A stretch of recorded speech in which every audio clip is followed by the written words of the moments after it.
Hello everybody.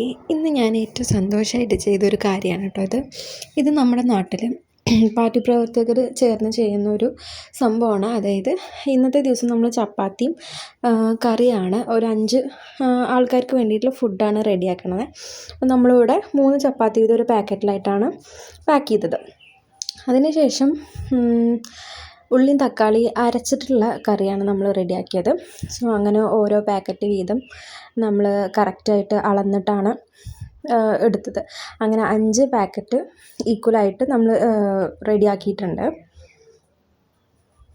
അതിനുശേഷം rubber band വെച്ചിട്ട് നല്ല അതിൻ്റെ മോൾ ഭാഗം ട്വിസ്റ്റ് ചെയ്തിട്ടാണ് റബ്ബർ ബാൻഡ് വെച്ചിരിക്കുന്നത്. കാരണം ലീക്ക് ആവണ്ടെന്ന് വിചാരിച്ചിട്ടാണ്. സോ 5 പാക്ക് നമ്മൾ റെഡിയാക്കി. അതിനുശേഷം അമ്മ ചപ്പാത്തി നന്നായിട്ട് ന്യൂസ് പേപ്പറിൽ നല്ല സെക്യൂറായിട്ട് റോൾ ചെയ്യുന്നുണ്ട്. കാരണം വെള്ളം എന്തെങ്കിലുമൊക്കെ ആയിക്കഴിഞ്ഞാൽ ചപ്പാത്തി നാശമായി പോകും. സോ അങ്ങനെ നമ്മൾ നല്ല വൃത്തിയിൽ അത് റോൾ ചെയ്തിട്ടുണ്ട്. അങ്ങനെ 5 ചപ്പാത്തികളും നമ്മൾ റോൾ ചെയ്തു. ഇത് നമ്മൾ ഗവൺമെൻറ് ഹോസ്പിറ്റലിലുള്ള പേഷ്യൻസിന് വേണ്ടിയിട്ടാണ് റെഡിയാക്കുന്ന ഫുഡാണ്. നമ്മുടെ നാട്ടിൽ ഇങ്ങനെ ഇടയ്ക്ക് അവർ ചെയ്യലുണ്ട്. സോ ഓരോ വീട്ടിൽ നിന്നും നമ്മൾ 5 പേർക്കുള്ള ഫുഡാണ് റെഡിയാക്കൽ. സോ ചപ്പാത്തിയും കറിയാണ് ഇന്നത്തെ മെനുവിലുള്ളത്.